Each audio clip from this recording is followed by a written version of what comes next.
Leviticus 1. The Lord spoke to Moses from the sacred tent, and gave him instructions for the community of Israel to follow when they offered sacrifices.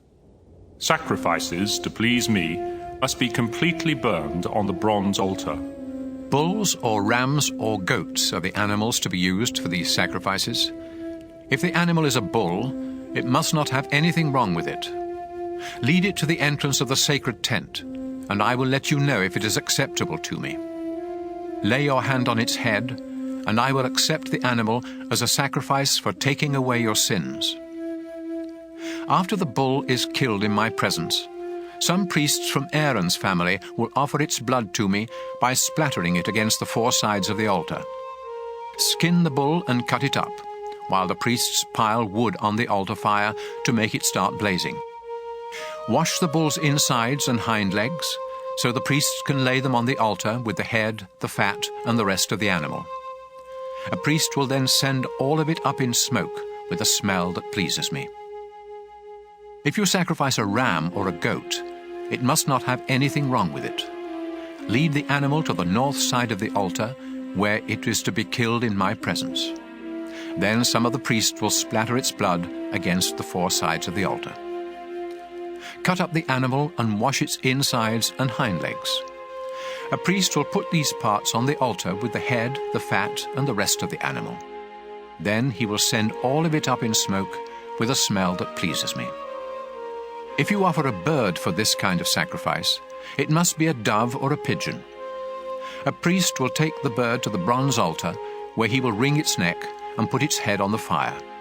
Then he will drain out its blood on one side of the altar, remove the bird's craw with what is in it, and throw them on the ash heap at the east side of the altar. Finally, he will take the bird by its wings, tear it partially open, and send it up in smoke with a smell that pleases me. Leviticus 2. When you offer sacrifices to give thanks to me, you must use only your finest flour. Put it in a dish, sprinkle olive oil and incense on the flour, and take it to the priests from Aaron's family. One of them will scoop up the incense together with a handful of the flour and oil. Then, to show that the whole offering belongs to me, the priest will lay this part on the bronze altar and send it up in smoke with a smell that pleases me. The rest of this sacrifice is for the priests. It is very holy, because it was offered to me.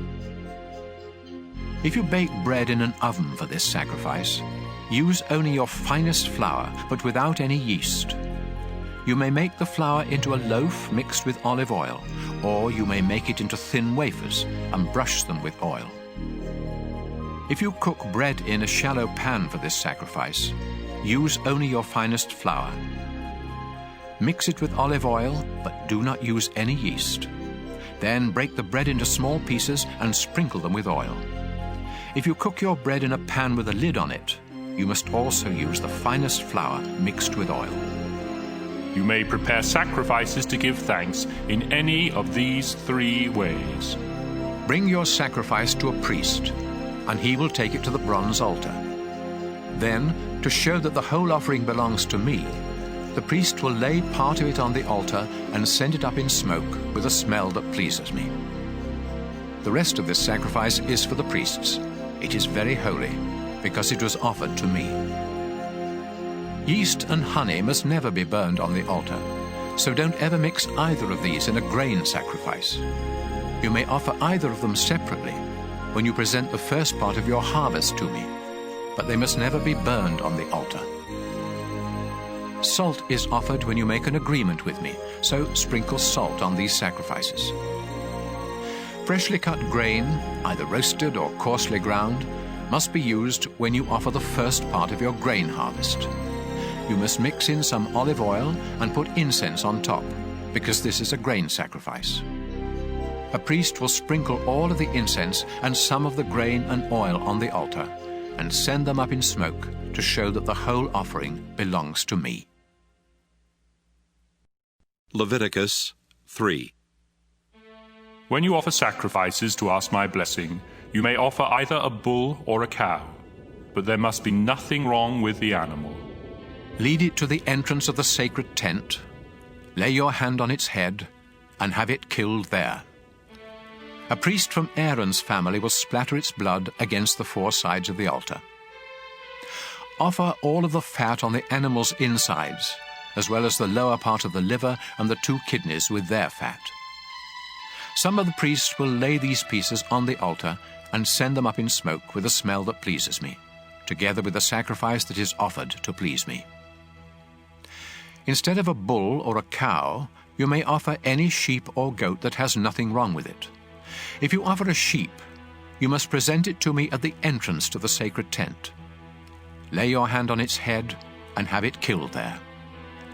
A priest will then splatter its blood against the four sides of the altar.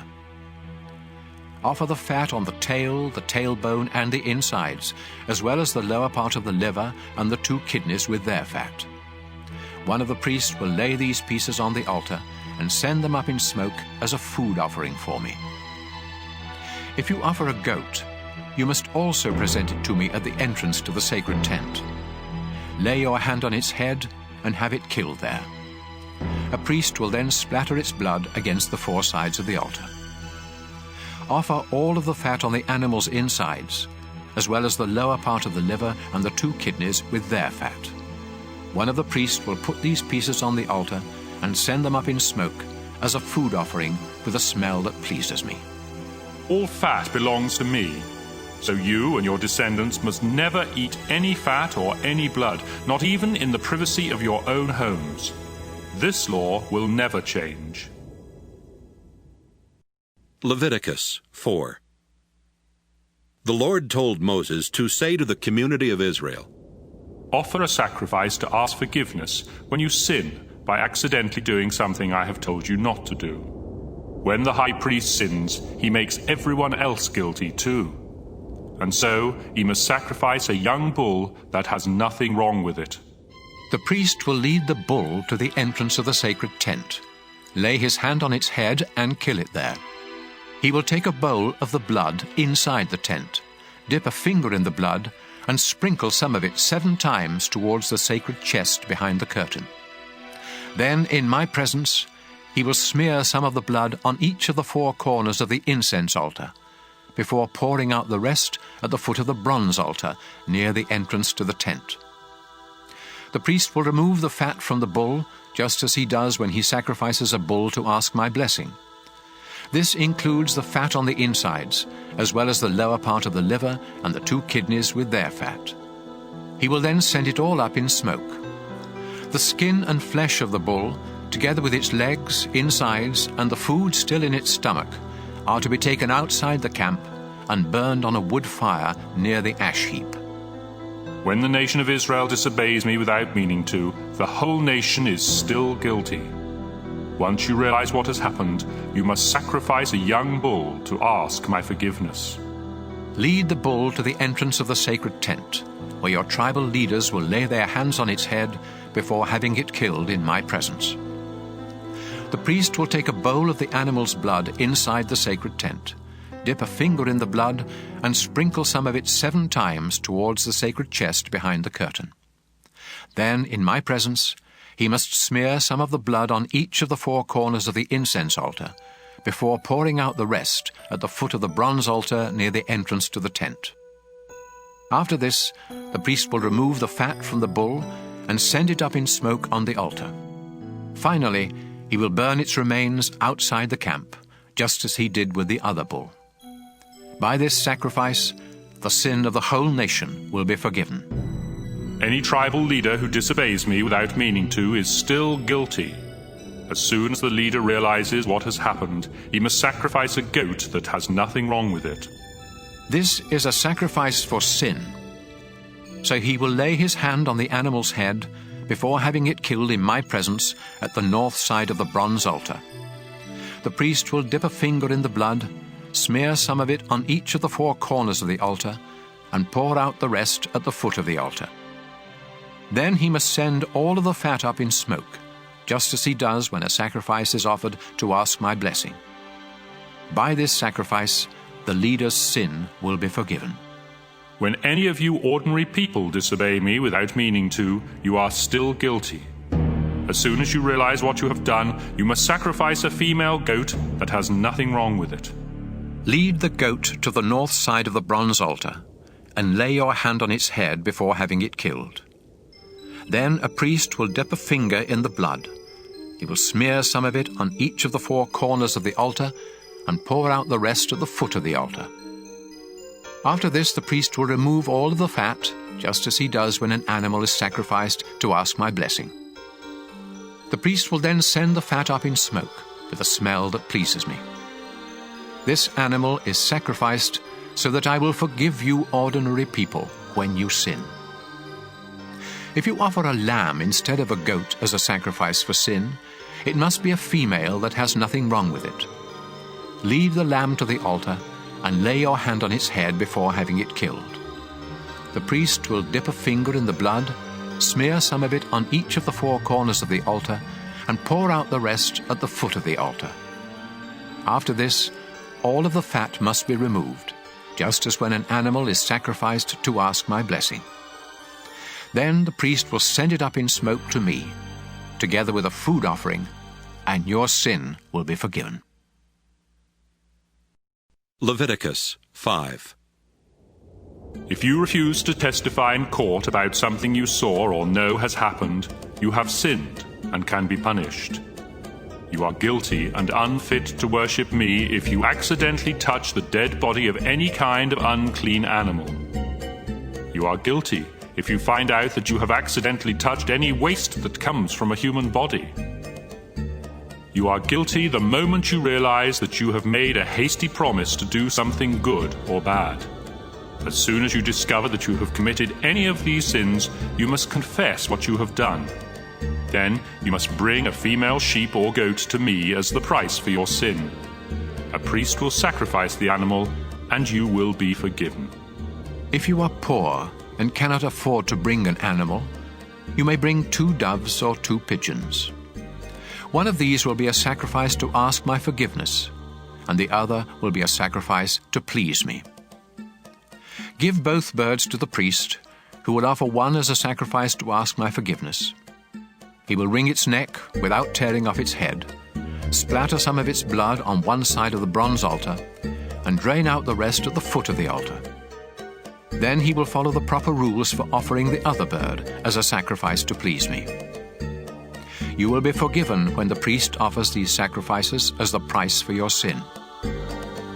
If you are so poor that you cannot afford doves or pigeons, you may bring 2 pounds of your finest flour. This is a sacrifice to ask my forgiveness. So don't sprinkle olive oil or sweet-smelling incense on it. Give the flour to a priest who will scoop up a handful and send it up in smoke together with the other offerings. This is a reminder that all of the flour belongs to me. By offering this sacrifice, the priest pays the price for any of these sins you may have committed. The priest gets the rest of the flour just as he does with grain sacrifices. The Lord told Moses what the people must do to make things right when they find out they have cheated the Lord without meaning to. If this happens, you must either sacrifice a ram that has nothing wrong with it, or else pay the price of a ram with the official money used by the priests. In addition, you must pay what you owe plus a fine of 20%. Then the priest will offer the ram as a sacrifice to make things right, and you will be forgiven.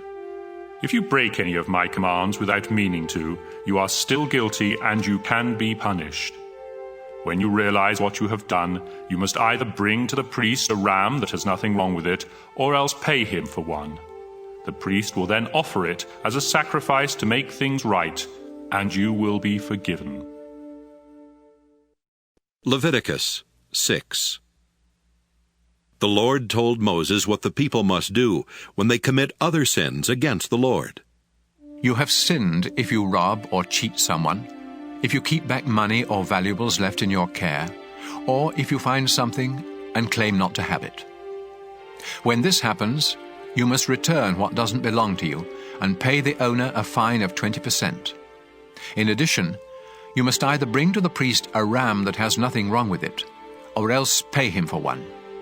The priest will then offer it as a sacrifice to make things right, and you will be forgiven for what you did wrong.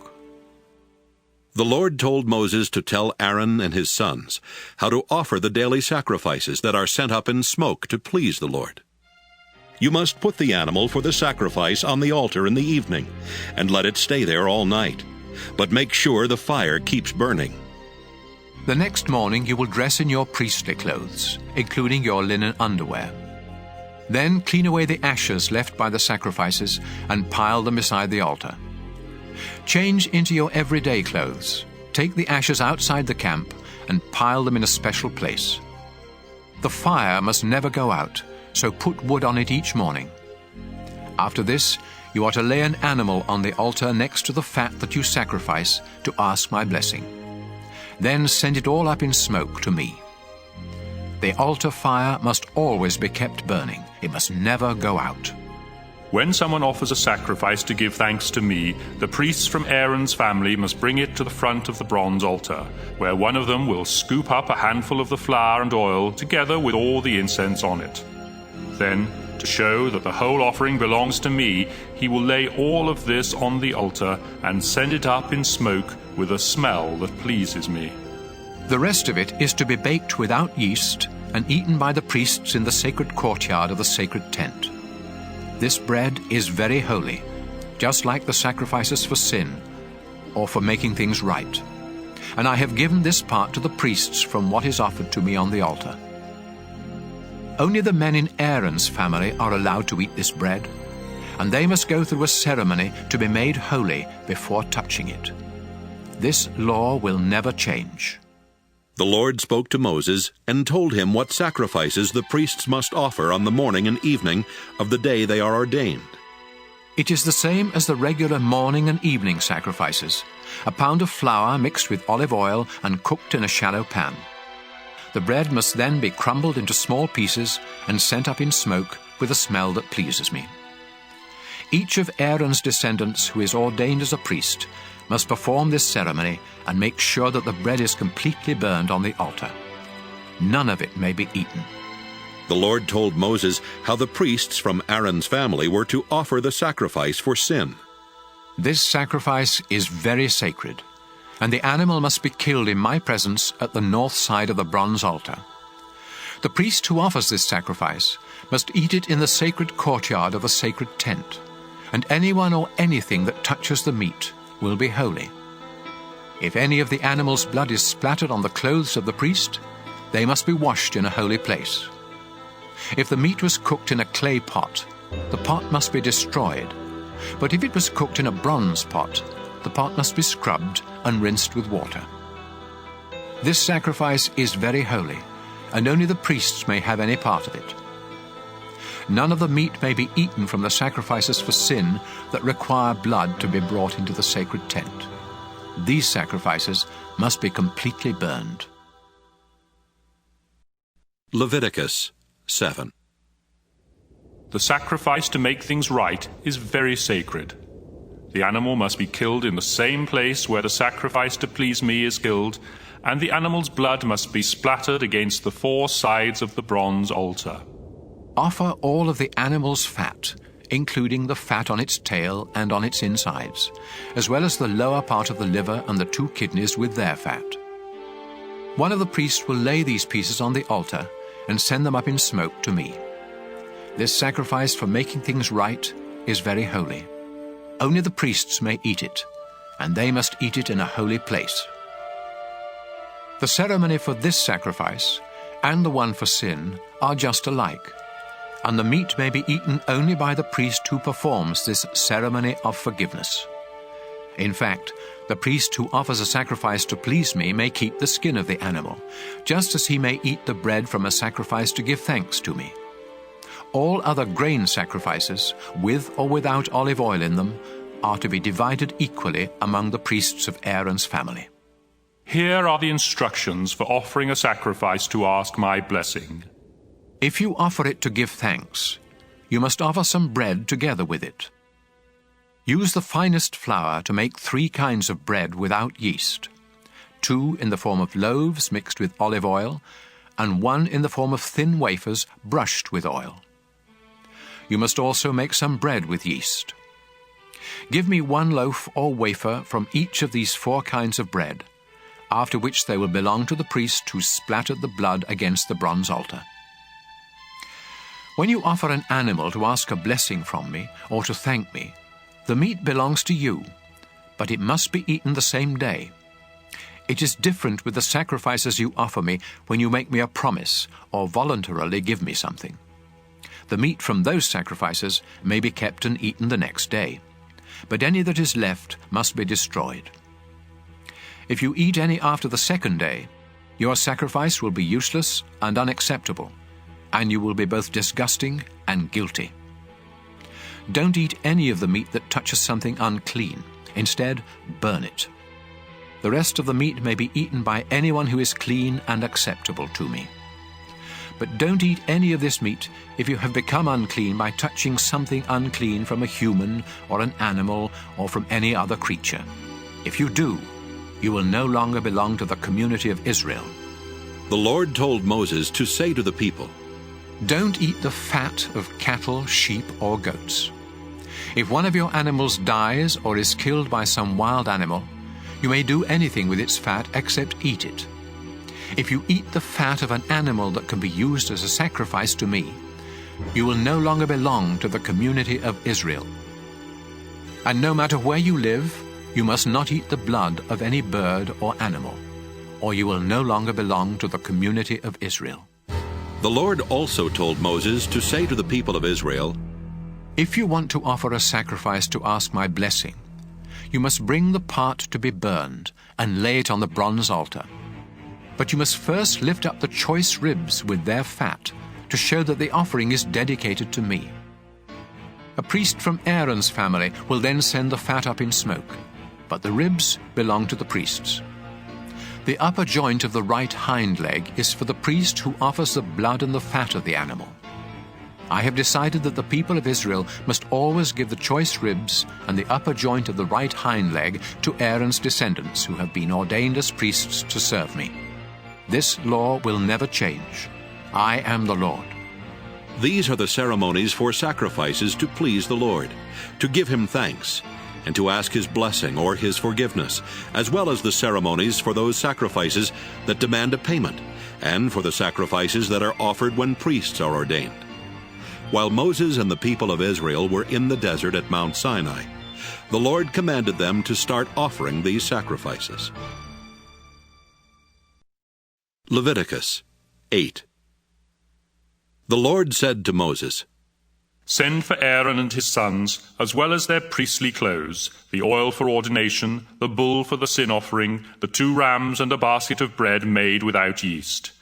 Then bring the whole community of Israel together at the entrance to the sacred tent. Moses obeyed the Lord, and when everyone had come together, he said, We are here to follow the Lord's instructions. After Moses told Aaron and his sons to step forward, he had them wash themselves. He put the priestly shirt and robe on Aaron and wrapped the sash around his waist. Then he put the sacred vest on Aaron and fastened it with the finely woven belt. Next, he put on Aaron the sacred breastpiece that was used in learning what the Lord wanted his people to do. He placed the turban on Aaron's head, and on the front of the turban was the narrow strip of thin gold as a sign of his dedication to the Lord. Moses then dedicated the sacred tent and everything in it to the Lord by sprinkling them with some of the oil for ordination. He sprinkled the bronze altar 7 times, and he sprinkled its equipment, as well as the large bronze bowl and its base. He also poured some of the oil on Aaron's head to dedicate him to the Lord. At last, Moses dressed Aaron's sons in their shirts, then tied sashes around them and put special caps on them, just as the Lord had commanded. Moses led out the bull that was to be sacrificed for sin, and Aaron and his sons laid their hands on its head. After it was killed, Moses dipped a finger in the blood and smeared some of it on each of the 4 corners of the bronze altar before pouring out the rest at the foot of the altar. This purified the altar and made it a fit place for offering the sacrifice for sin. Moses then took the fat on the bull's insides, as well as the lower part of the liver and the 2 kidneys, with their fat, and sent them up in smoke on the altar fire. Finally, he took the skin and the flesh of the bull, together with the food still in its stomach, and burned them outside the camp, just as the Lord had commanded. Moses led out the ram for the sacrifice to please the Lord. After Aaron and his sons had laid their hands on its head, Moses killed the ram and splattered its blood against the four sides of the altar. Moses had the animal cut up, and he washed its insides and hind legs. Then he laid the head, the fat, and the rest of the ram on the altar, and sent them up in smoke with a smell that pleased the Lord. All this was done just as the Lord had commanded. Moses led out the ram for the ceremony of ordination. Aaron and his sons laid their hands on its head, and it was killed. Moses smeared some of its blood on Aaron's right earlobe, some on his right thumb, and some on the big toe of his right foot. Moses did the same thing for Aaron's sons, before splattering the rest of the blood against the four sides of the altar. He took the animal's fat tail, the fat on its insides, and the lower part of the liver and the two kidneys with their fat, and the right hind leg. Then he took from a basket some of each of the 3 kinds of bread that had been made without yeast, and had been dedicated to the Lord.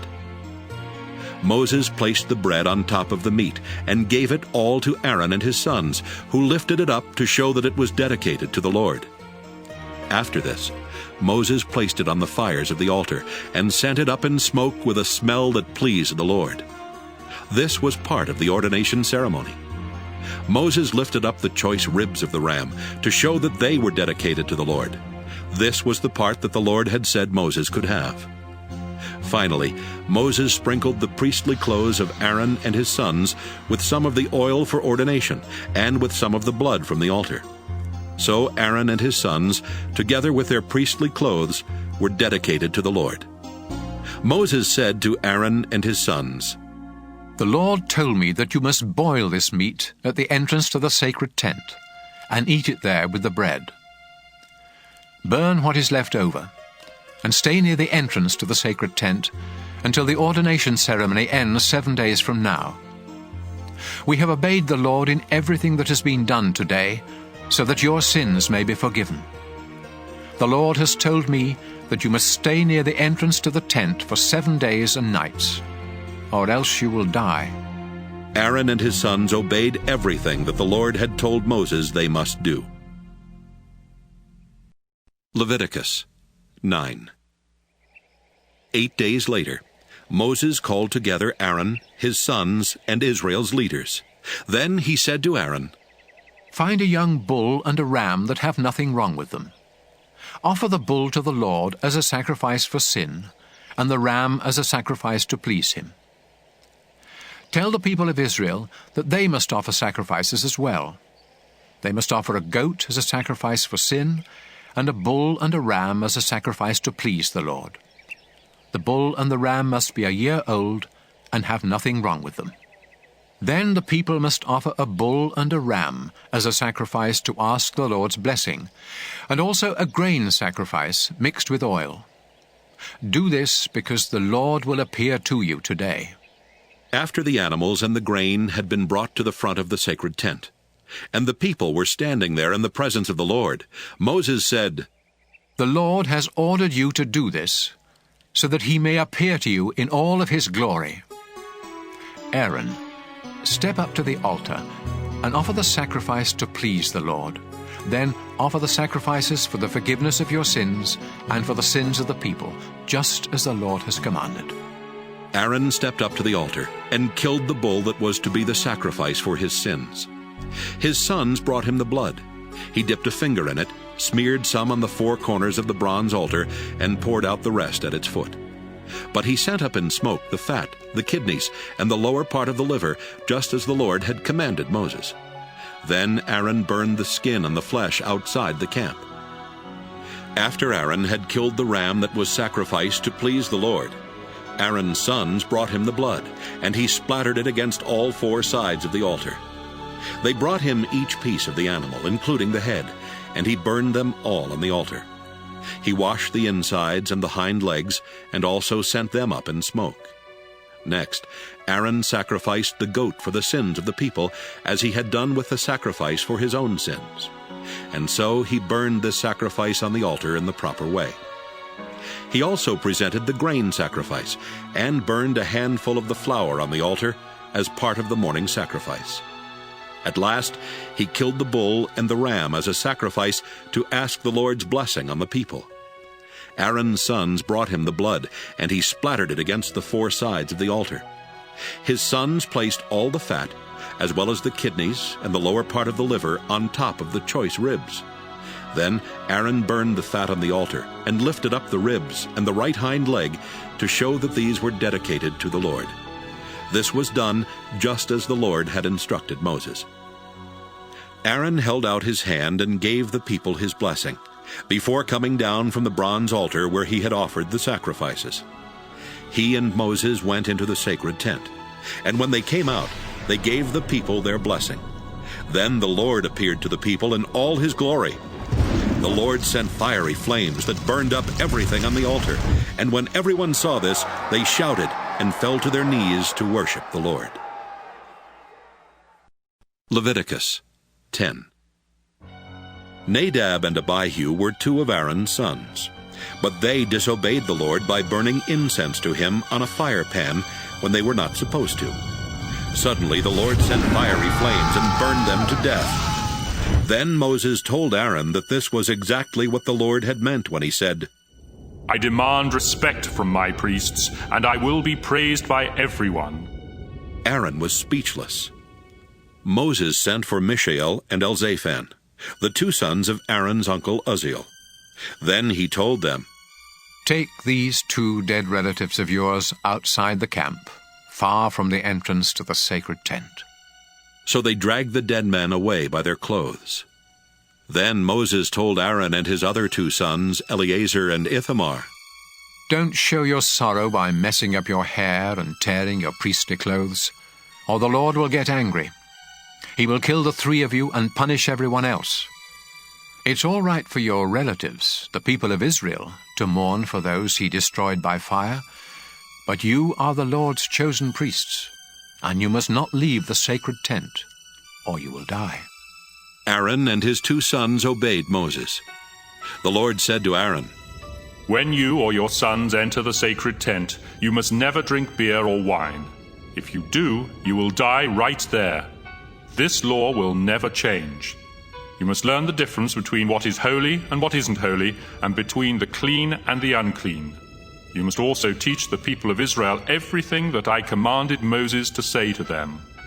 Moses told Aaron and his two sons, Eleazar and Ithamar, The grain sacrifice that was offered to give thanks to the Lord is very holy. So make bread without yeast from the part that wasn't sent up in smoke, and eat it beside the altar. The Lord has said that this belongs to you and your sons, and that it must be eaten in a holy place. But the choice ribs and the hind leg that were lifted up may be eaten by your entire family, as long as you do so in an acceptable place. These parts are yours from the sacrifices that the people offer to ask the Lord's blessing. This is what the Lord has commanded, and it will never change. When Moses asked around and learned that the ram for the sin sacrifice had already been burned on the altar, he became angry with Eleazar and Ithamar and said, Why didn't you eat the meat from this sacrifice in an acceptable place? It is very holy, and the Lord has given you this sacrifice to remove Israel's sin and guilt. Whenever an animal's blood isn't brought into the sacred tent, I commanded you to eat its meat in an acceptable place, but you burned it instead. Their father Aaron replied, Today 2 of my sons offered the sacrifice for sin and the sacrifice to please the Lord, and look what has happened to me. Would the Lord have approved if I had eaten the sacrifice for sin? Moses was satisfied with Aaron's reply. Leviticus 11. The Lord told Moses and Aaron to say to the community of Israel, You may eat any animal that has divided hoofs, and choose the cud. But you must not eat animals such as camels, rock badgers, and rabbits that chew the cud but don't have divided hooves. And you must not eat pigs. They have divided hooves, but don't chew the cud. All of these animals are unclean, and you are forbidden even to touch their dead bodies. You may eat anything that lives in water and has fins and scales, but it would be disgusting for you to eat anything else that lives in water, and you must not even touch their dead bodies. Eagles, vultures, buzzards, crows, ostriches, hawks, seagulls, owls, pelicans, storks, herons, hoopoes, and bats are also disgusting, and you are forbidden to eat any of them. The only winged insects you may eat are locusts, grasshoppers, and crickets. All other winged insects that crawl are too disgusting for you to eat. Don't even touch the dead bodies of animals that have divided hooves, but don't chew the cud. And don't touch the dead bodies of animals that have paws. If you do, you must wash your clothes, but you are still unclean until evening. Moles, rats, mice, and all kinds of lizards are unclean. Anyone who touches their dead bodies, or anything touched by their dead bodies, becomes unclean until evening. If something made of wood, cloth, or leather touches one of their dead bodies, it must be washed, but it is still unclean until evening. If any of these animals is found dead in a clay pot, the pot must be broken to pieces, and everything in it becomes unclean. If you pour water from this pot on any food, that food becomes unclean, and anything drinkable in the pot becomes unclean. If the dead body of one of these animals touches anything else, including ovens and stoves, that thing becomes unclean and must be destroyed. A spring or a cistern where one of these dead animals is found is still clean, but anyone who touches the animal becomes unclean. If the dead body of one of these animals is found lying on seeds that have been set aside for planting, the seeds remain clean. But seeds that are soaking in water become unclean if the dead animal is found in the water. If an animal that may be eaten happens to die and you touch it, you become unclean until evening. If you eat any of its meat or carry its body away, you must wash your clothes, but you are still unclean until evening. Don't eat any of those disgusting little creatures that crawl or walk close to the ground. If you eat any of them, you will become just as disgusting and unclean as they are. I am the Lord your God, and you must dedicate yourself to me and be holy, just as I am holy. Don't become disgusting by eating any of these unclean creatures. I brought you out of Egypt so that I could be your God. Now you must become holy because I am holy. I have given these laws so that you will know what animals, birds, and fish are clean and may be eaten, and which ones are unclean and may not be eaten. Leviticus 12. The Lord told Moses to say to the community of Israel, If a woman gives birth to a son, she is unclean for 7 days, just as she is during her monthly period. Her son must be circumcised on the 8th day, but her loss of blood keeps her from being completely clean for another 33 days. During this time, she must not touch anything holy or go to the place of worship. Any woman who gives birth to a daughter is unclean for 2 weeks, just as she is during her period. And she won't be completely clean for another 66 days. When the mother has completed her time of cleansing, she must come to the front of the sacred tent and bring to the priest a year-old lamb as a sacrifice to please me, and a dove or a pigeon as a sacrifice for sin. After the priest offers the sacrifices to me, the mother will become completely clean from her loss of blood, whether her child is a boy or a girl. If she cannot afford a lamb, she can offer 2 doves or 2 pigeons, one as a sacrifice to please me, and the other as a sacrifice for sin. Leviticus 13. The Lord told Moses and Aaron to say to the people, If sores or boils or a skin rash should break out and start spreading on your body, you must be brought to Aaron or one of the other priests. If the priest discovers that the hair in the infected area has turned white, and that the infection seems more than skin deep, he will say, This is leprosy. You are unclean. But if the infected area is white and only skin deep, and if the hair in it hasn't turned white, the priest will order you to stay away from everyone else for 7 days. If the disease hasn't spread by that time, he will order you to stay away from everyone else for another 7 days. Then, if the disease hasn't gotten any worse or spread, the priest will say, "You are clean. It was only a sore.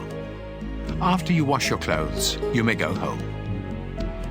However, if the disease comes back, you must return to the priest. If it is discovered that the disease has started spreading, he will say, "This is leprosy.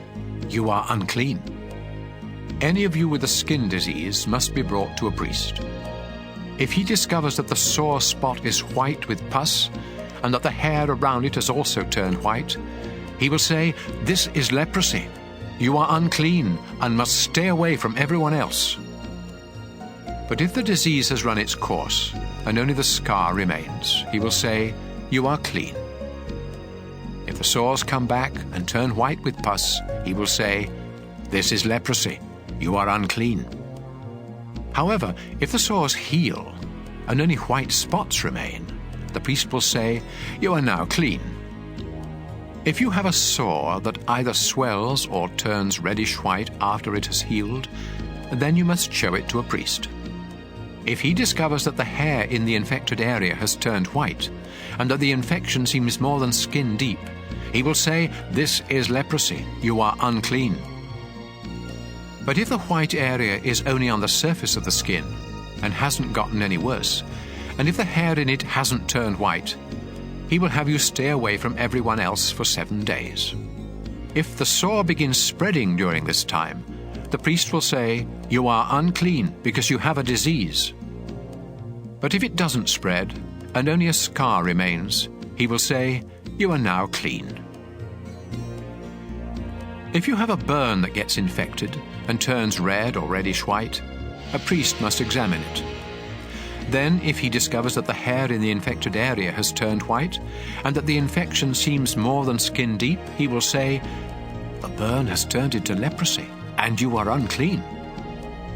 But if the priest finds that the hair in the infected area hasn't turned white, and that the sore is only skin deep, and it is healing, he will have you stay away from everyone else for 7 days.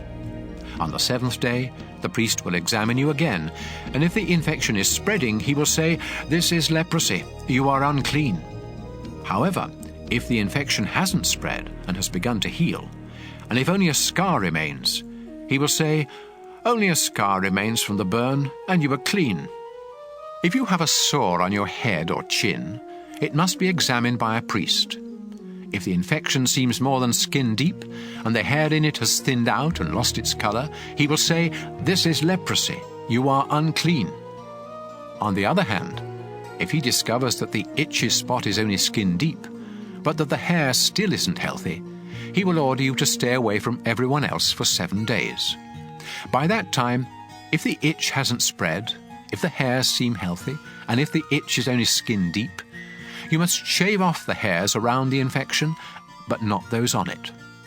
Then the priest will tell you to stay away from everyone else for another 7 days. By that time, if the itch hasn't spread and seems no more than skin deep, he will say, "You are clean. Now you must wash your clothes."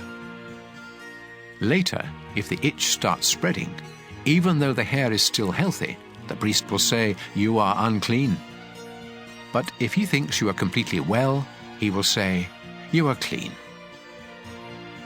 If white spots break out on your skin, but the priest discovers that it is only a rash, he will say, "You are clean." If you become bald on any part of your head, you are still clean. But if a priest discovers that a reddish-white sore has broken out on the bald spot and looks like leprosy, he will say, "This is leprosy. You are unclean." If you ever have leprosy, you must tear your clothes, leave your hair uncombed, cover the lower part of your face, and go around shouting, "I'm unclean! I'm unclean!" As long as you have the disease, you are unclean and must live alone outside the camp. If a greenish or reddish spot appears anywhere on any of your clothing or on anything made of leather, you must let the priest examine the clothing or the leather. He will put it aside for 7 days, And if the mildew has spread in that time, he will say, "This is unclean because the mildew has spread." Then he will burn the clothing or the piece of leather.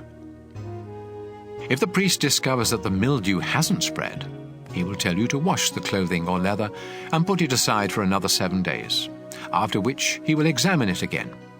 If the spot hasn't spread, but is still greenish or reddish, the clothing or leather is unclean and must be burned. But if the spot has faded after being washed, he will tear away the spot. Later, if the spot reappears elsewhere on the clothing or the leather, you must burn it. Even if the spot completely disappears after being washed, it must be washed again before it is clean. These are the rules for deciding if clothing is clean or unclean after a spot appears on it. Leviticus 14. The Lord told Moses to say to the people, After you think you are healed of leprosy, you must ask for a priest to come outside the camp and examine you. And if you are well, he will have someone bring out 2 live birds that are acceptable for sacrifice, together with a stick of cedar wood, a piece of red yarn, and a branch from a hyssop plant. The priest will have someone kill one of the birds over a clay pot of spring water. Then he will dip the other bird, the cedar, the red yarn, and the hyssop in the blood of the dead bird. Next, he will sprinkle you 7 times with the blood and say, "You are now clean." Finally, he will release the bird and let it fly away. After this, you must wash your clothes, shave your entire body, and take a bath before you are completely clean. You may move back into camp, but you must not enter your tent for 7 days. Then you must once again shave your head, face, and eyebrows, as well as the hair on the rest of your body. Finally, wash your clothes and take a bath, and you will be completely clean. On the 8th day, you must bring to the priest 2 rams and a year-old female lamb that have nothing wrong with them. Also bring a half pint of olive oil and 6 pounds of your finest flour mixed with oil. Then the priest will present you and your offerings to me at the entrance to my sacred tent. There he will offer one of the rams, together with a pint of oil, as a sacrifice to make things right. He will also lift them up to show that they are dedicated to me. This sacrifice is very holy. It belongs to the priest and must be killed in the same place where animals are killed as sacrifices for sins and as sacrifices to please me. The priest will smear some of the blood from this sacrifice on your right earlobe, some on your right thumb, and some on the big toe of your right foot. He will then pour some of the olive oil into the palm of his left hand, dip a finger of his right hand into the oil, and sprinkle some of it 7 times toward the sacred tent. Next, he will smear some of the oil on your right earlobe, some on your right thumb, and some on the big toe of your right foot, and pour the rest of the oil from his palm on your head. Then he will offer the other 2 animals, one as a sacrifice for sin, and the other as a sacrifice to please me, together with a grain sacrifice. After this, you will be completely clean. If you are poor and cannot afford to offer this much, you may offer a ram as a sacrifice to make things right, together with a half pint of olive oil and 2 pounds of flour mixed with oil as a grain sacrifice. The priest will then lift these up to dedicate them to me. Depending on what you can afford, you must also offer either 2 doves or 2 pigeons, one as a sacrifice for sin and the other as a sacrifice to please me. The priest will offer these to me in front of the sacred tent on the 8th day. The priest will kill this ram for the sacrifice to make things right, and he will lift it up with the olive oil in dedication to me. Then he will smear some of the blood on your right earlobe, some on your right thumb, and some on the big toe of your right foot. The priest will pour some of the olive oil into the palm of his left hand, then dip a finger of his right hand in the oil and sprinkle some of it 7 times toward the sacred tent. He will smear some of the oil on your right earlobe, some on your right thumb, and some on the big toe of your right foot, just as he did with the blood of the sacrifice to make things right. And he will pour the rest of the oil from his palm on your head. Then, depending on what you can afford, he will offer either the doves or the pigeons together with the grain sacrifice.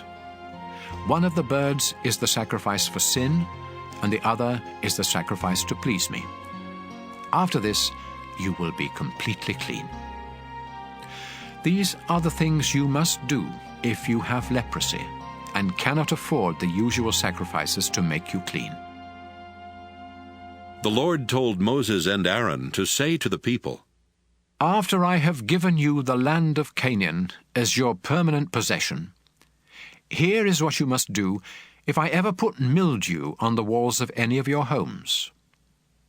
First, you must say to a priest, I think mildew is on the wall of my house. The priest will reply, Empty the house before I inspect it, or everything in it will be unclean. If the priest discovers greenish or reddish spots that go deeper than the surface of the walls, he will have the house closed for 7 days. Then he will return and check to see if the mildew has spread.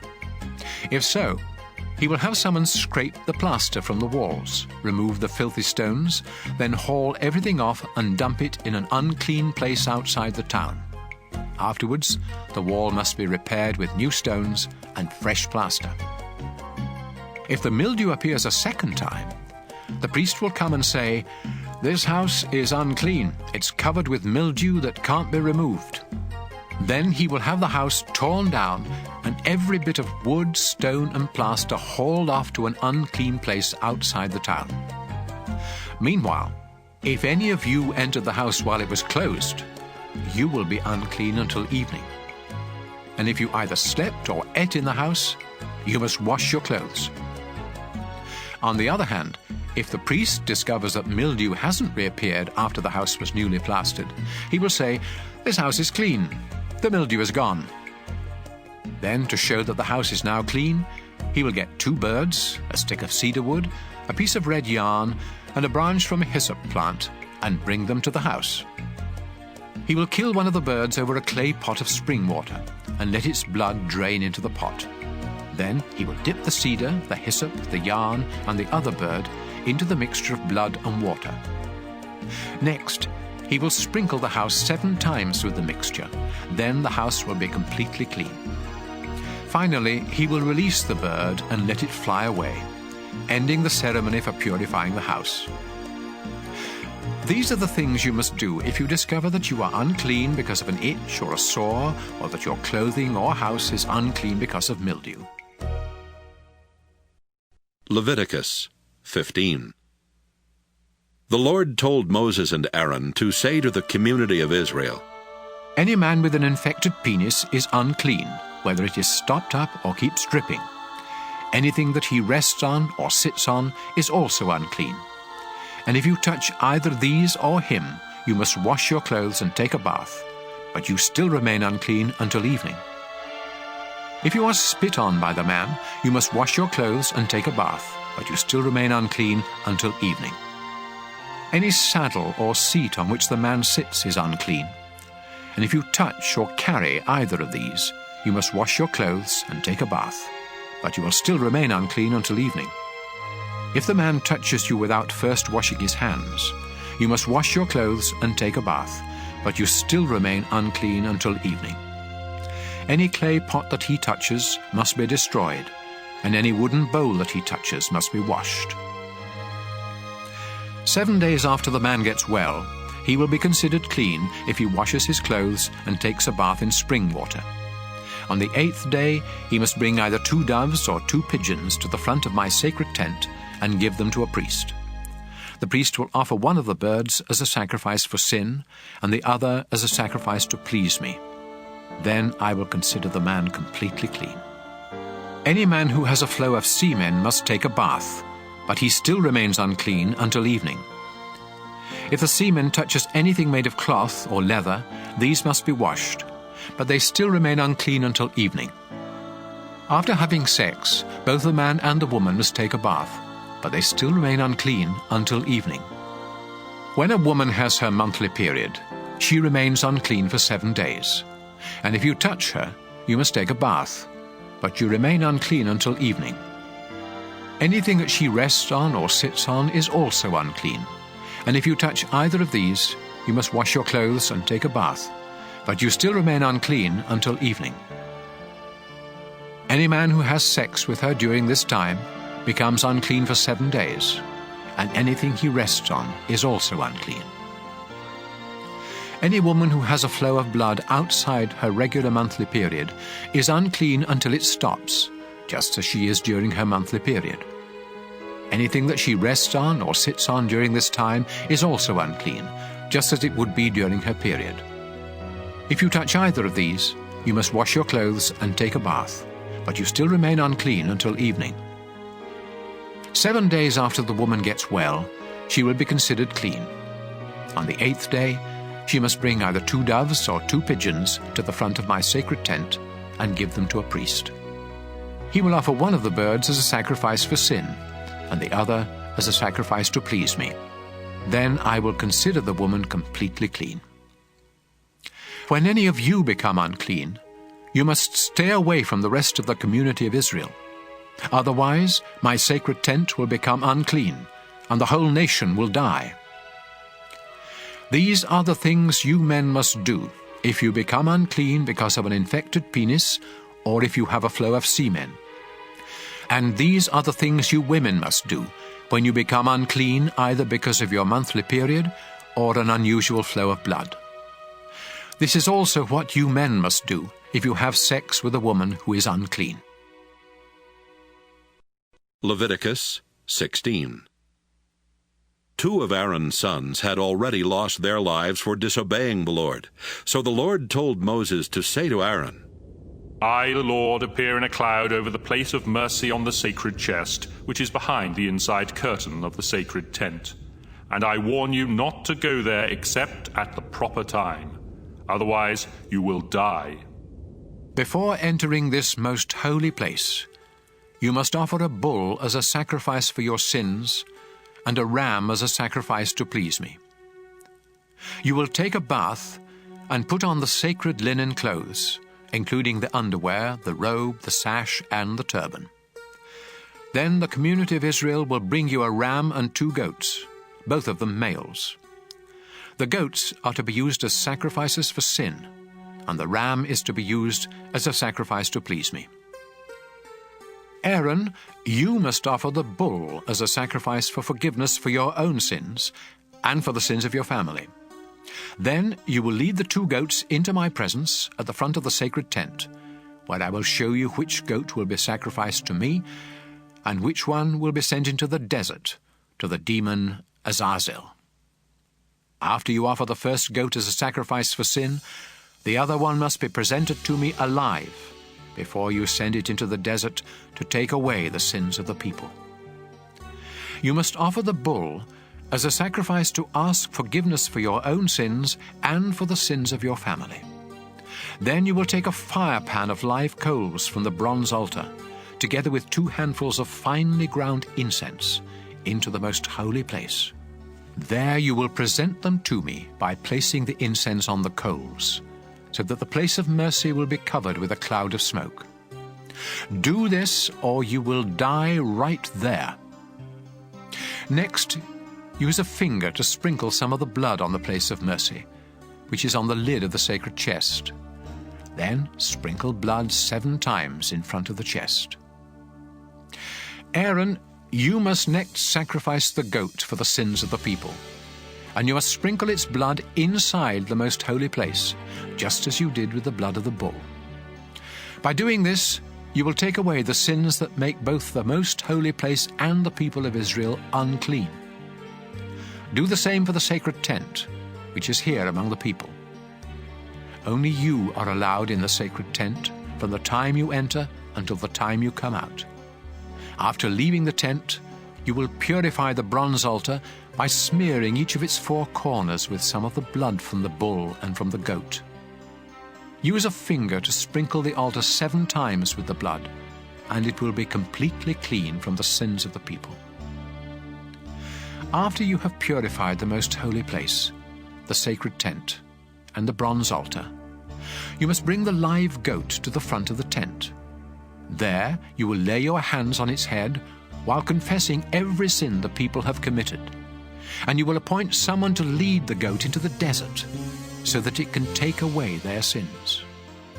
Finally, this goat that carries the heavy burden of Israel's sins must be released deep in the desert. Aaron, after this, you must go inside the sacred tent, take a bath, put on your regular priestly clothes, and leave there the clothes you put on before entering the most holy place. Then you will come out and offer sacrifices to please me, and sacrifices for your sins and for the sins of the people. The fat from these sacrifices for sin must be sent up in smoke on the bronze altar. The one who led the goat into the desert and sent it off to the demon Azazel must take a bath and wash his clothes before coming back into camp. The remains of the bull and the goat whose blood was taken into the most holy place must be taken outside the camp and burned. And whoever does this must take a bath and change clothes before coming back into camp. On the 10th day of the 7th month of each year, you must go without eating to show sorrow for your sins, and no one, including foreigners who live among you, is allowed to work. This is the day on which the sacrifice for the forgiveness of your sins will be made in my presence, and from now on it must be celebrated each year. Go without eating, and make this a day of complete rest, just like the Sabbath. The high priest must offer the sacrifices for cleansing from sin while wearing the sacred linen clothes. He will offer these sacrifices for the most holy place, the sacred tent, the bronze altar, all the priests, and for the whole community. You must celebrate this day each year. It is the great day of forgiveness for all the sins of the people of Israel. Moses did exactly as the Lord had commanded. Leviticus 17. The Lord told Moses to tell Aaron, his sons, and everyone else in Israel, Whenever you kill any of your cattle, sheep, or goats as sacrifices to me, you must do it at the entrance to the sacred tent. If you don't, you will be guilty of pouring out blood, and you will no longer belong to the community of Israel. And so, when you sacrifice an animal to ask my blessing, it must not be done out in a field, but in front of the sacred tent. Then a priest can splatter its blood against the bronze altar and send its fat up in smoke with a smell that pleases me. Don't ever turn from me again and offer sacrifices to goat demons. This law will never change. Remember, no one in Israel, including foreigners, is to offer a sacrifice anywhere except at the entrance to the sacred tent. If you do, you will no longer belong to my people. I will turn against any of my people who eat blood. This also includes any foreigners living among you. Life is in the blood, and I have given you the blood of animals to sacrifice in place of your own. That's also why I have forbidden you to eat blood. Even if you should hunt and kill a bird or an animal, you must drain out the blood and cover it with soil. The life of every living creature is in its blood. That's why I have forbidden you to eat blood, and why I have warned you that anyone who does will no longer belong to my people. If you happen to find a dead animal and eat it, you must take a bath and wash your clothes, but you are still unclean until evening. If you don't take a bath, you will suffer for what you did wrong. Leviticus 18. The Lord told Moses to tell the people of Israel, I am the Lord your God. So don't follow the customs of Egypt, where you used to live, or those of Canaan, where I am bringing you. I am the Lord your God, and you must obey my teachings. Obey them, and you will live. I am the Lord. Don't have sex with any of your close relatives, especially your own mother. This would disgrace your father. And don't disgrace him by having sex with any of his other wives. Don't have sex with your sister or stepsister, whether you grew up together or not. Don't disgrace yourself by having sex with your granddaughter or half-sister, or a sister of your father or mother. Don't disgrace your uncle by having sex with his wife. Don't have sex with your daughter-in-law or sister-in-law. And don't have sex with the daughter or granddaughter of any woman that you have earlier had sex with. You may be having sex with a relative, and that would make you unclean. As long as your wife is alive, don't cause trouble for her by taking one of her sisters as a second wife. When a woman is having her monthly period, she is unclean, so don't have sex with her. Don't have sex with another man's wife. That would make you unclean. Don't sacrifice your children on the altar fires to the god Molech. I am the Lord your God, and that would disgrace me. It is disgusting for a man to have sex with another man. Anyone who has sex with an animal is unclean. Don't make yourselves unclean by any of these disgusting practices of those nations that I am forcing out of the land for you. They made themselves and the land so unclean that I punished the land because of their sins, and I made it vomit them up. Now don't do these sickening things that make the land filthy. Instead, obey my laws and teachings. Then the land won't become sick of you and vomit you up, just as it did them. If any of you do these vulgar, disgusting things, you will be unclean and no longer belong to my people. I am the Lord your God, and I forbid you to follow their sickening way of life. Leviticus 19. The Lord told Moses to say to the community of Israel, I am the Lord your God. I am holy, and you must be holy too. Respect your father and your mother. Honor the Sabbath, and don't make idols or images. I am the Lord your God. When you offer a sacrifice to ask my blessing, be sure to follow my instructions. You may eat the meat either on the day of the sacrifice or on the next day, but you must burn anything left until the third day. If you eat any of it on the third day, the sacrifice will be disgusting to me, and I will reject it. In fact, you will be punished for not respecting what I say is holy, and you will no longer belong to the community of Israel. When you harvest your grain, always leave some of it standing along the edges of your fields, and don't pick up what falls on the ground. Don't strip your grapevines clean or gather the grapes that fall off the vines. Leave them for the poor and for those foreigners who live among you. I am the Lord your God. Do not steal or tell lies or cheat others. Do not misuse my name by making promises you don't intend to keep. I am the Lord your God. Do not steal anything or cheat anyone, and don't fail to pay your workers at the end of each day. I am the Lord your God, and I command you not to make fun of the deaf or to cause a blind person to stumble. Be fair, no matter who is on trial. Don't favor either the poor or the rich.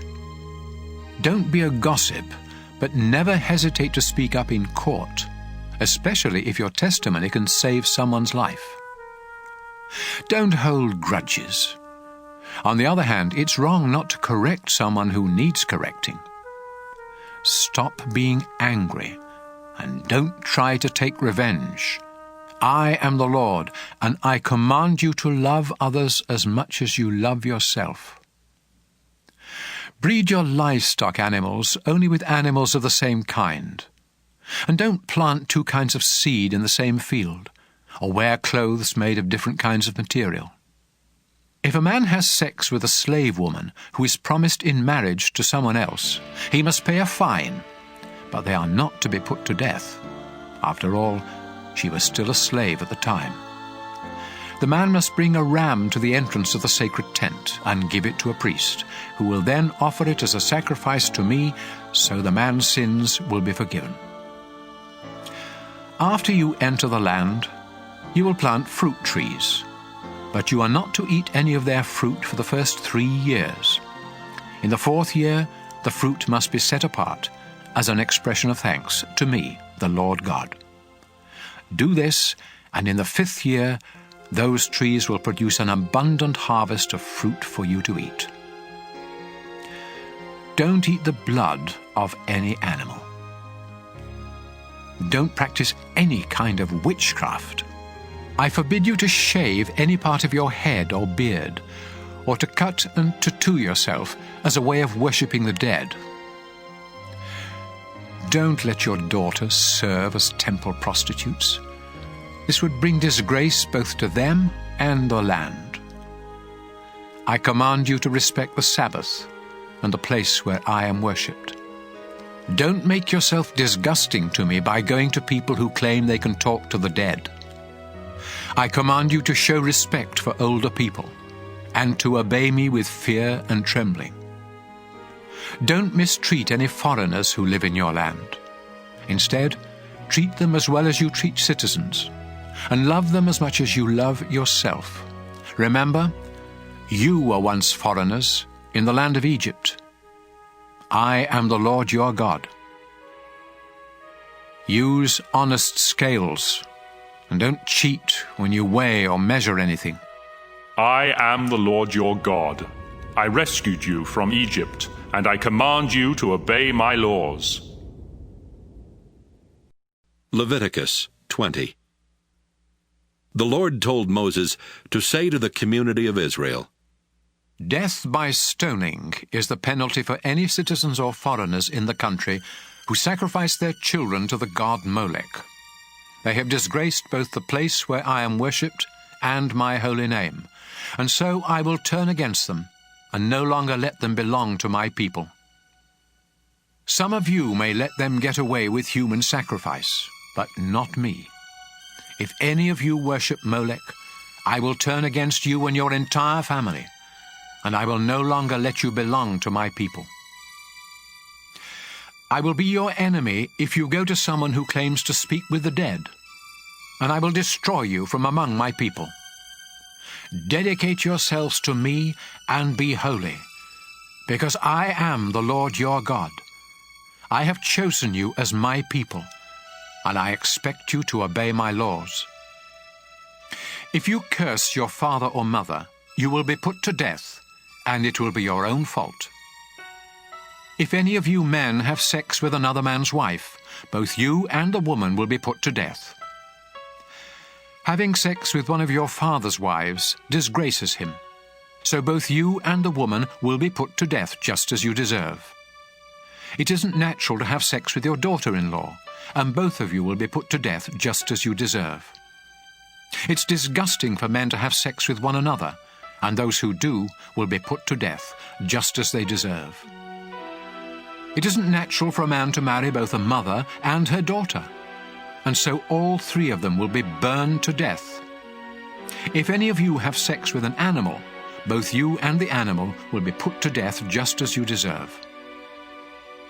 If you marry one of your sisters, you will be punished, and the two of you will be disgraced by being openly forced out of the community. If you have sex with a woman during her monthly period, both you and the woman will be cut off from the people of Israel. The sisters of your father and mother are your own relatives, and you will be punished for having sex with any of them. If you have sex with your uncle's wife, neither you nor she will ever have any children. And if you marry your sister-in-law, neither of you will ever have any children. Obey my laws and teachings, or else the land I am giving you will become sick of you and throw you out. The nations I am chasing out did these disgusting things, and I hated them for it. So don't follow their example. I am the Lord your God, and I have promised you their land that is rich with milk and honey. I have chosen you to be different from other people. That's why you must make a difference between animals and birds that I have said are clean and unclean. This will keep you from becoming disgusting to me. I am the Lord, the holy God. You have been chosen to be my people, and so you must be holy too. If you claim to receive messages from the dead, you will be put to death by stoning, just as you deserve. Leviticus 21. The Lord gave Moses these instructions for Aaron's sons, the priests. Touching a dead body will make you unclean. So don't go near a dead relative, except your mother, father, son, daughter, brother, or an unmarried sister who has no husband to take care of her. Don't make yourself unclean by attending the funeral of someone related to you by marriage. Don't shave any part of your head, or trim your beard, or cut yourself, to show that you are mourning. I am the Lord your God, and I have chosen you alone to offer sacrifices of food to me on the altar. That's why you must keep yourselves holy. Don't marry a divorced woman, or a woman who has served as a temple prostitute. You are holy because I am holy. And so you must be treated with proper respect, since you offer food sacrifices to me, the God of holiness.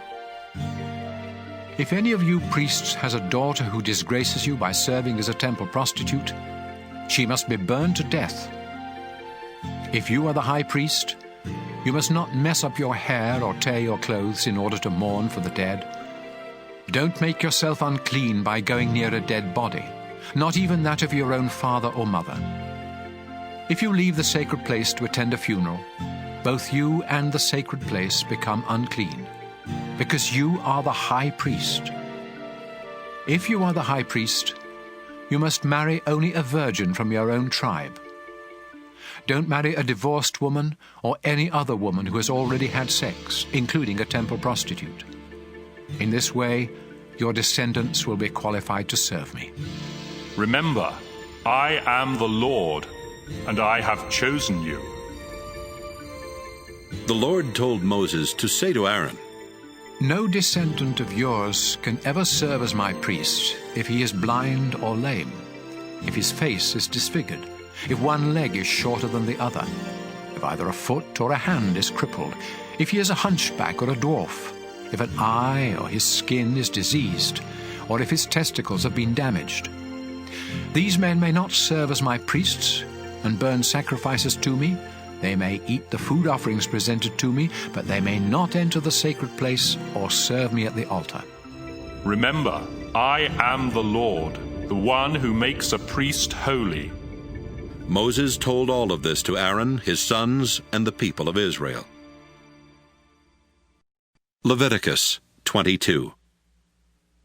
The Lord told Moses to say to Aaron and his sons, I am the Lord God, and I demand that you honor my holy name by showing proper respect for the offerings brought to me by the people of Israel. If any of you are unclean when you accept an offering for me, I will no longer let you serve as a priest. None of you may take part in the sacred meals while you have a skin disease or an infected penis, or after you have been near a dead body or have had a flow of semen, or if you have touched an unclean creature of any sort, including an unclean person. Once you are unclean, you must take a bath, but you still cannot eat any of the sacred food until evening.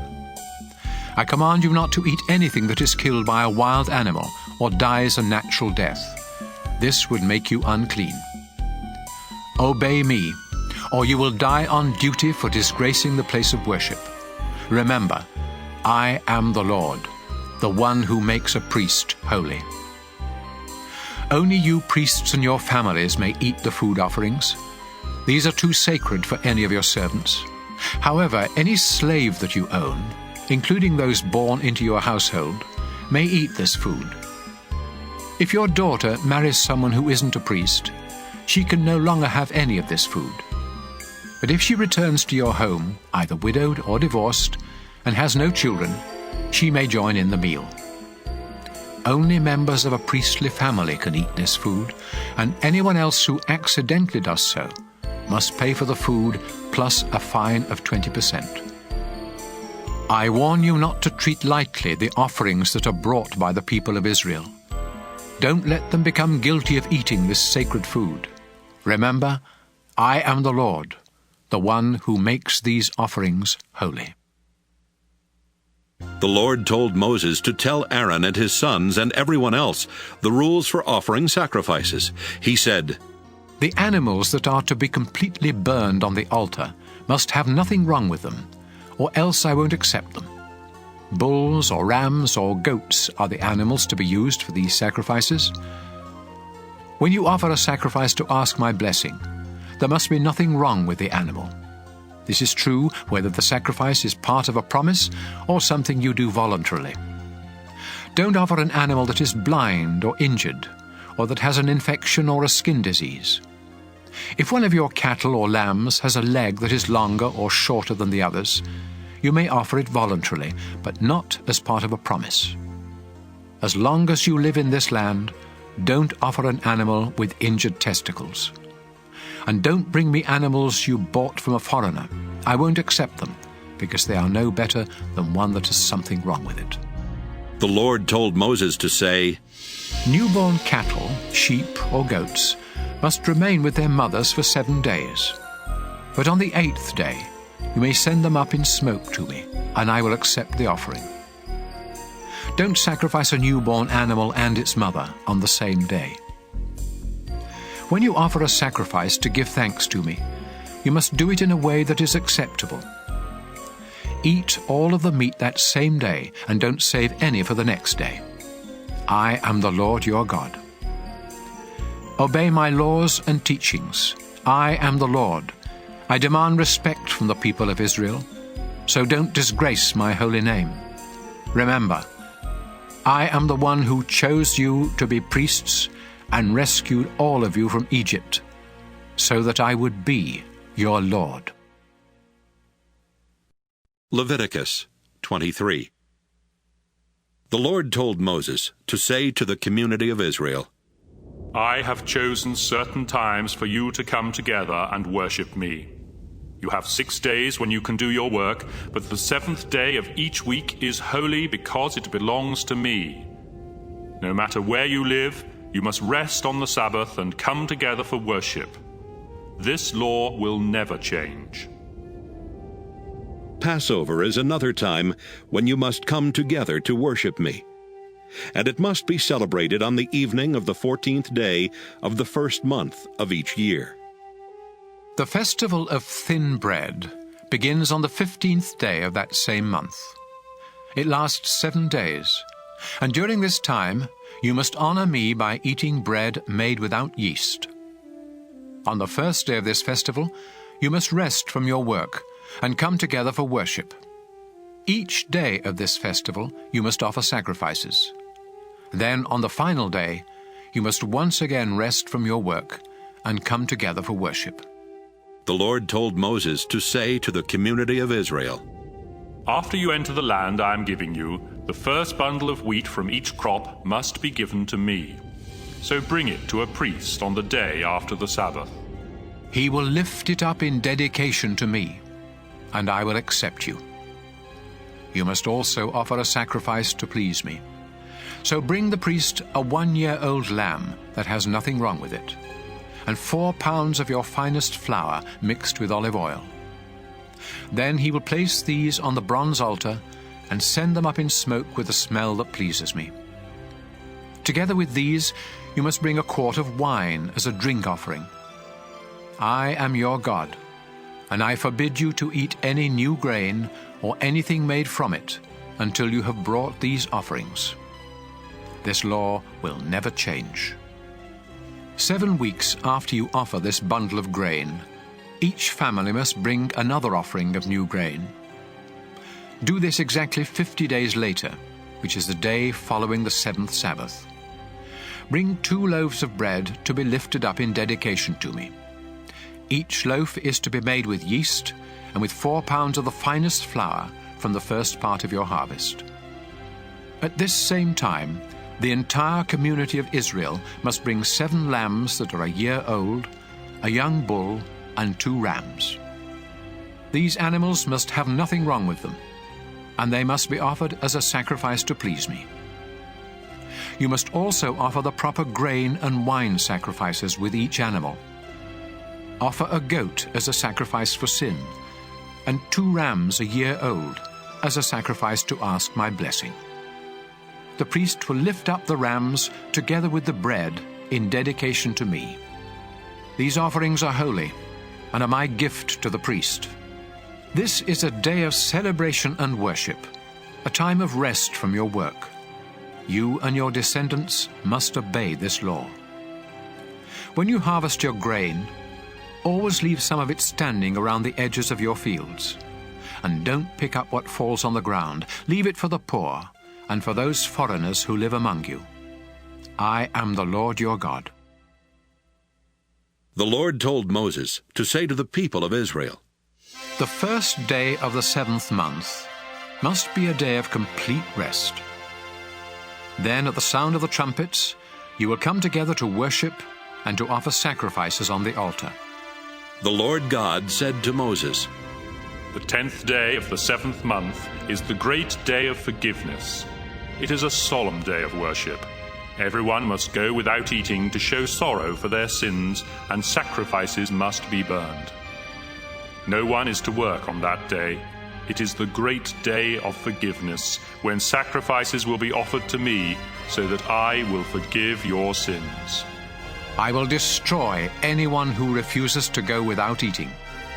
None of my people are ever to do any work on that day, not now or in the future. And I will wipe out those who do. This is a time of complete rest, just like the Sabbath. And everyone must go without eating from the evening of the 9th to the evening of the 10th. The Lord told Moses to say to the community of Israel, Beginning on the 15th day of the 7th month, and continuing for 7 days, everyone must celebrate the festival of shelters in honor of me. No one is to do any work on the first day of the festival. It is a time when everyone must come together for worship. For 7 days, sacrifices must be offered on the altar. The 8th day is also to be a day of complete rest, as well as a time of offering sacrifices on the altar and of coming together for worship. I have chosen these festivals as times when my people must come together for worship, and when animals, grain, and wine are to be offered on the proper days. These festivals must be celebrated in addition to the Sabbaths, and the times when you offer special gifts or sacrifices to keep a promise or as a voluntary offering. Remember to begin the Festival of Shelters on the 15th day of the 7th month, after you have harvested your crops. Celebrate this festival for 7 days in honor of me, and don't do any work on the first day or on the day following the festival. Pick the best fruit from your trees, and cut leafy branches to use during the time of this joyous celebration in my honor. I command you and all your descendants to celebrate this festival during the 7th month of each year.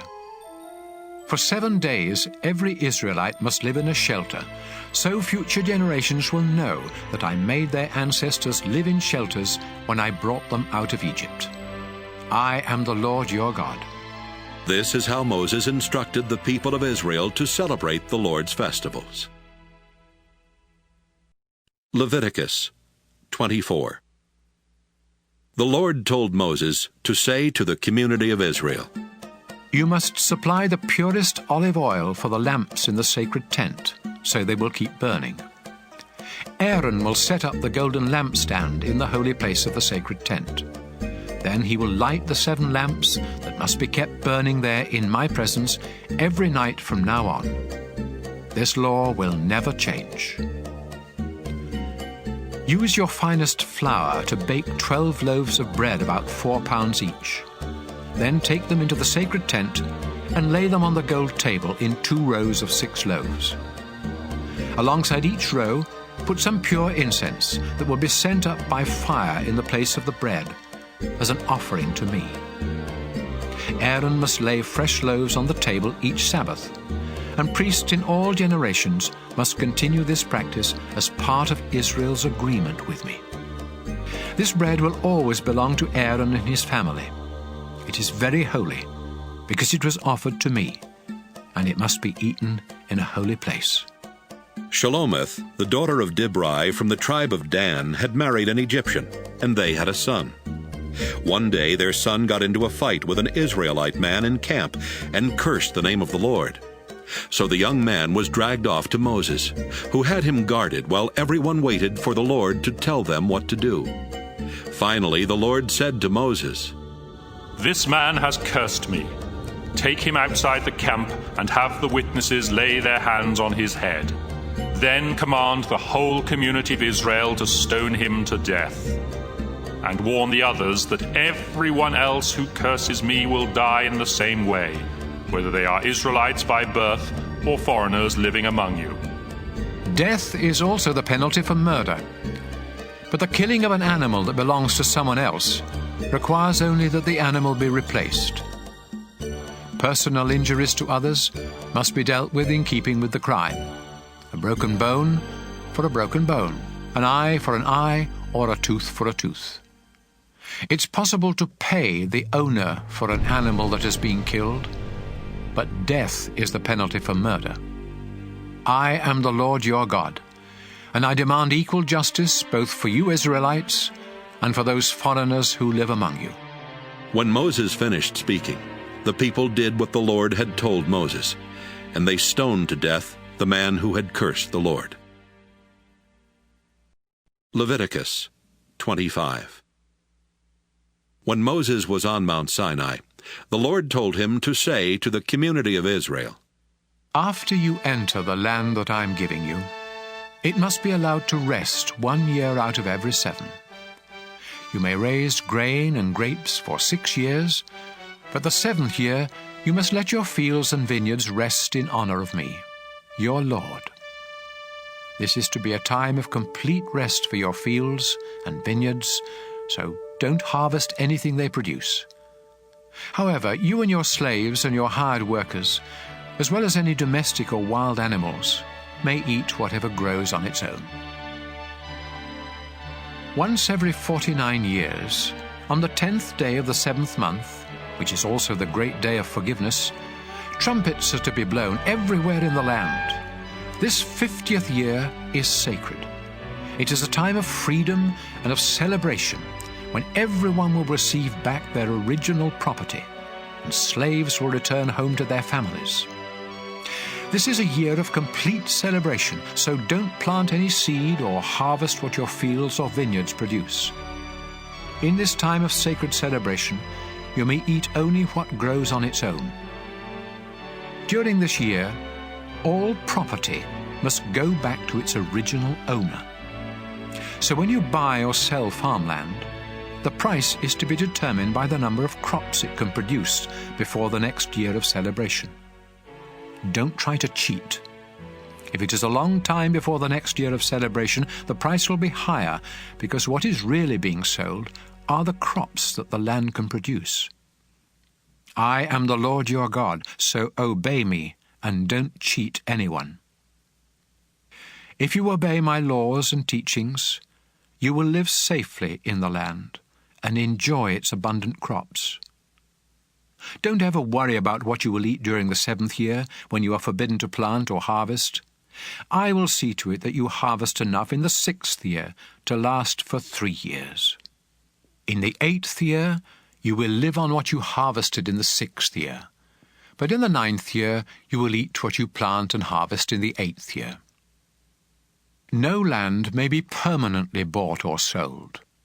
It all belongs to me. It isn't your land, and you only live there for a little while.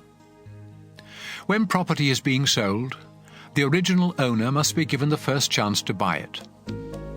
If any of you Israelites become so poor that you are forced to sell your property, your closest relative must buy it back, if that relative has the money. Later, if you can afford to buy it, you must pay enough to make up for what the present owner will lose on it before the next year of celebration, when the property would become yours again. But if you don't have the money to pay the present owner a fair price, you will have to wait until the year of celebration, when the property will once again become yours. If you sell a house in a walled city, you have only 1 year in which to buy it back. If you don't buy it back before that year is up, it becomes the permanent property of the one who bought it, and it will not be returned to you in the year of celebration. But a house out in a village may be bought back at any time, just like a field, and it must be returned to its original owner in the year of celebration. If any Levites own houses inside a walled city, they will always have the right to buy them back. And any houses that they do not buy back will be returned to them in the year of celebration, because these homes are their permanent property among the people of Israel. No pasture land owned by the Levi tribe can ever be sold. It is their permanent possession. If any of your people become poor and unable to support themselves, you must help them, just as you are supposed to help foreigners who live among you. Don't take advantage of them by charging any kind of interest or selling them food for profit. Instead, honor me by letting them stay where they now live. Remember, I am the Lord your God. I rescued you from Egypt and gave you the land of Canaan so that I would be your God. Suppose some of your people become so poor that they have to sell themselves and become your slaves. Then you must treat them as servants rather than as slaves, and in the year of celebration they are to be set free, so they and their children may return home to their families and property.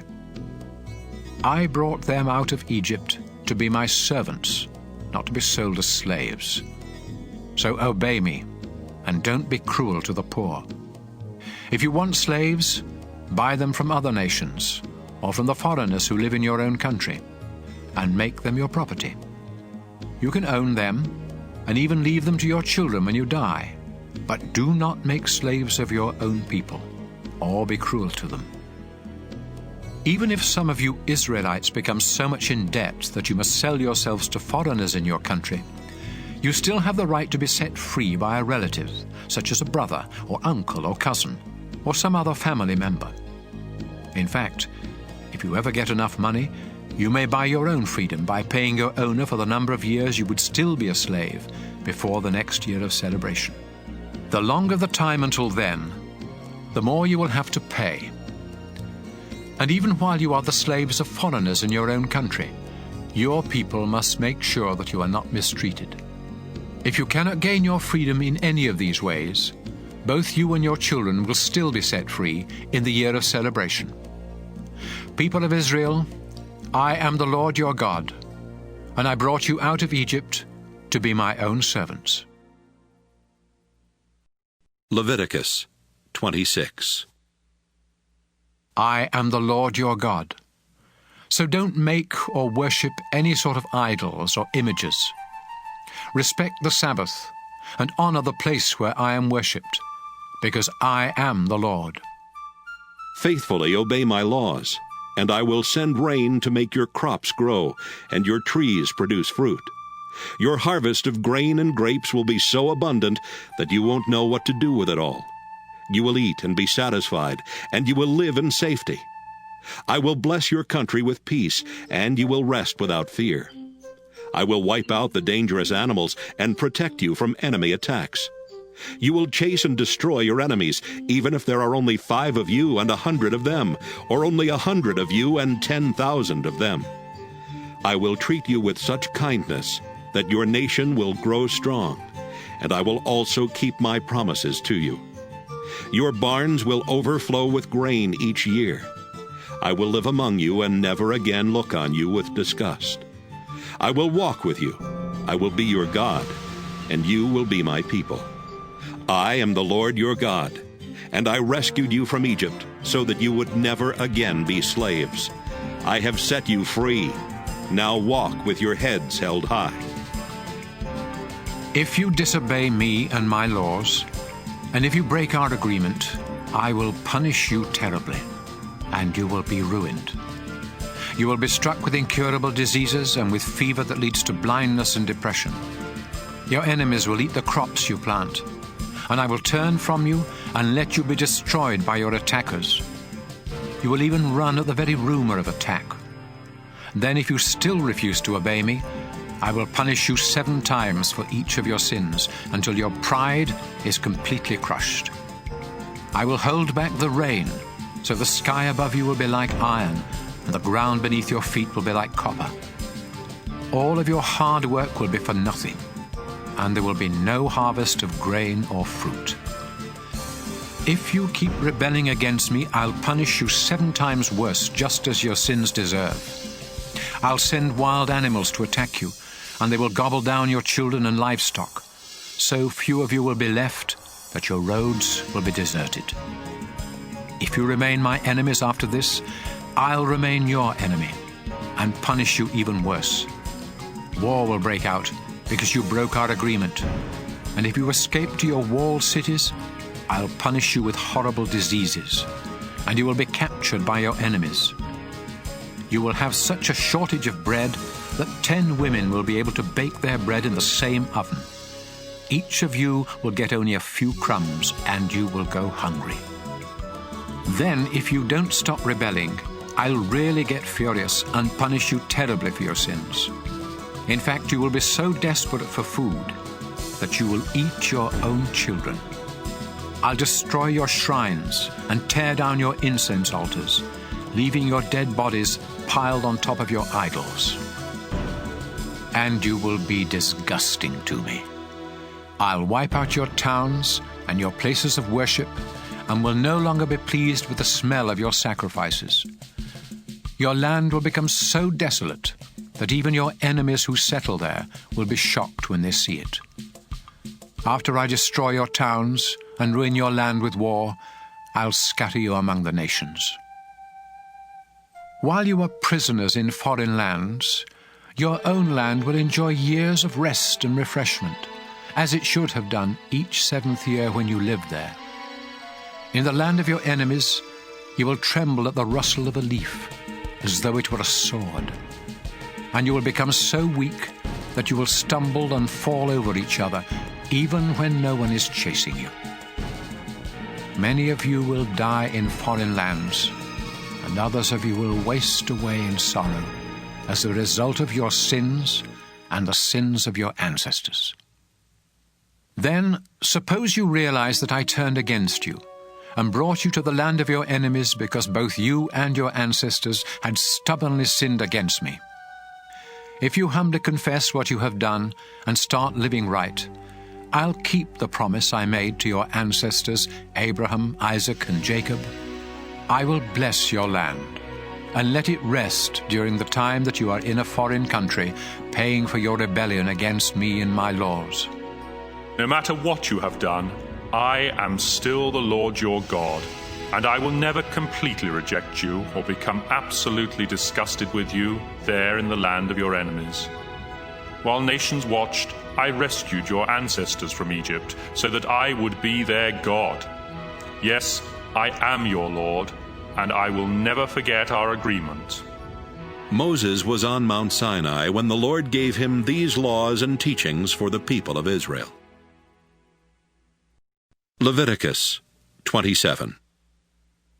The Lord told Moses to say to the community of Israel, If you ever want to free someone who has been promised to me, you may do so by paying the following amounts, weighed according to the official standards: 50 pieces of silver for men ages 20 to 60, and 30 pieces for women. 20 pieces of silver for young men ages 5 to 20, and 10 pieces for young women. 15 pieces of silver for men ages 60 and above, and 10 pieces for women. 5 pieces of silver for boys ages 1 month to 5 years, and 3 pieces for girls. If you have promised to give someone to me and can't afford to pay the full amount for that person's release, you will be taken to a priest, and he will decide how much you can afford.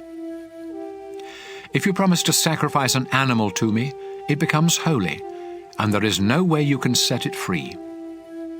If you try to substitute any other animal, no matter how good, for the one you promised, they will both become holy and must be sacrificed. Donkeys are unfit for sacrifice, so if you promise me a donkey, you must bring it to the priest and let him determine its value. But if you want to buy it back, you must pay an additional 20%. If you promise a house to me, a priest will set the price, whatever the condition of the house. But if you decide to buy it back, you must pay an additional 20%. If you promise part of your family's land to me, its value must be determined by the bushels of seed needed to plant the land, and the rate will be 10 pieces of silver for every bushel of seed.